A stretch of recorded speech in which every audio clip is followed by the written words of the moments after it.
US में एक पास हुए एक एग्जीक्यूटिव ऑर्डर की जो कि दवाइयों से जुड़ा हुआ है और दवाइयों का मतलब है स्वास्थ्य की देखभाल। और अमेरिका में स्वास्थ्य देखभाल की लागत एक ऐसा इश्यू रहा है, शुरू से रहा है, जो सालों से लोगों के लिए एक चिंता का कारण रहा है। क्योंकि हर साल हम देखते हैं लाखों अमेरिकी नागरिक महंगी दवाइयों के कारण इलाज से वंचित हो जाते हैं और अब राष्ट्रपति डोनाल्ड ट्रंप ने इस संकट का समाधान खोजने की दिशा में एक बड़ा कदम उठाया। तो क्या हुआ, उन्होंने एक एग्जीक्यूटिव ऑर्डर पर साइन किए जिसका मकसद है अमेरिकी नागरिकों के लिए दवाइयों की कीमतों को डाउन करना। डोनाल्ड ट्रंप कहते हैं कि वो अमेरिकी दवाइयों की कीमतों को उन देशों की कीमतों के बराबर लाने के लिए कदम उठाएंगे जहां दवाइयों की कीमतें कम हैं। दुनिया के अन्य विकसित देशों के मुकाबले अमेरिका में दवाइयों की जो कीमतें हैं वो ज्यादा हैं।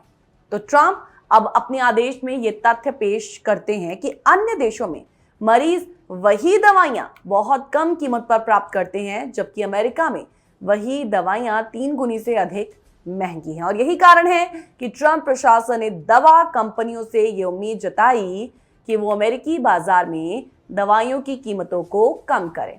तो नए आदेश का उद्देश्य क्या है? उद्देश्य है ट्रंप का ये कार्यकारी आदेश अमेरिकी दवाओं की कीमतों को अन्य देशों के साथ समान बनाने के उद्देश्य से जारी किया गया है। और ट्रंप का कहना है कि अगर इस आदेश से अमेरिका में मरीजों को उन दवाइयों के लिए बहुत कम भुगतान करना हो तो इससे अच्छा और क्या हो सकता है। तो वो आज के समय पर काफी महंगे दामों पर इसे खरीदते हैं, लेकिन अब वो इसे कम दामों पर खरीद पाएंगे। तो वो दावा करते हैं कि दवाइयों की कीमतों में 59 से लेकर 90% तक की कटौती की जा सकती है। तो अब सवाल है कि कीमत घटाने के लिए कदम भी तो उठाने पड़ेंगे। तो कदम किस तरीके के उठाए जाएंगे, आइए इस पर एक नजर डालते हैं। इस आदेश के तहत अमेरिकी व्यापार प्रतिनिधि और वाणिज्य विभाग को दवा कंपनियों को कीमतों के लक्ष्य तय करने के लिए 1 महीने का समय दिया जाएगा। यदि दवा कंपनियां निर्धारित लक्ष्यों को पूरा करने में महत्वपूर्ण प्रगति नहीं करती तो प्रशासन दवा कंपनियों के खिलाफ कई प्रकार के नियामक कदम उठा सकता है, जिसमें दवाइयां आयात करना भी शामिल है। और अगर दवा कंपनियां अपनी कीमतों को नहीं घटाती हैं तो ट्रंप प्रशासन स्वास्थ्य और मानव सेवा विभाग को ये निर्देश देगा कि वो अमेरिका में दवाओं की कीमतों को अन्य विकसित देशों की कीमतों के अनुरूप लाने के लिए नए रूल्स बनाए। अब सवाल है कि इससे फार्मेसी बिल पर असर कैसा पड़ेगा। हालांकि ट्रंप ने दवाइयों की कीमतों में कमी की बात तो की, लेकिन विशेषज्ञों का मानना है कि इसका तत्काल असर फार्मेसी बिल पर नहीं पड़ेगा। तो इस पर भी आगे बात कर लेते हैं कि क्योंकि जहां तक इम्पैक्ट की बात है तो कई रिपोर्ट्स इस पर आई हैं और वो क्या कहती हैं। वो कहती हैं कि प्रिस्क्रिप्शन दवाइयां अक्सर बीमा योजनाओं पर निर्भर करती हैं और इन दवाइयों की कीमतों में छूट देने के लिए जटिल और अस्पष्ट रिबेट्स का इस्तेमाल होता है, जो हमेशा सार्वजनिक नहीं होते।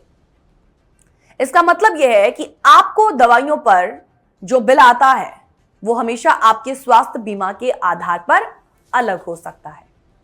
अब क्या ये आदेश क्रियान्वित किया जा सकता है? विशेषज्ञ कहते हैं कि इस प्रकार के कदमों को लागू करना बहुत मुश्किल है। हालांकि ट्रंप का उद्देश्य दवाइयों की कीमतों में कमी लाने का है, लेकिन अमेरिका में दवाइयों के मूल्य निर्धारण प्रणाली इतने जटिल हैं कि एक आदेश से कीमतों में तत्काल परिवर्तन लाना पॉसिबल नहीं। इसके अलावा दवा कंपनियां और बीमा कंपनियां भी इस बदलाव का विरोध कर रही हैं, कर सकती हैं आगे भी, जिससे क्या होगा कि इस पॉलिसी को लागू करना और भी ज्यादा मुश्किल हो जाएगा। अब सवाल है कि क्या वाकई अमेरिका दुनिया में सबसे महंगी दवाइयां खरीदता है? जी हां, अमेरिका दुनिया में सबसे महंगी दवाइयां खरीदता है। एग्जाम्पल के तौर पर रक्त पतला करने वाली दवा एलिक्विस, इसका 1 महीने का कोर्स अमेरिका में $606 का है, जबकि स्वीडन में यह दवा सिर्फ $114 और जापान में केवल $20 की है।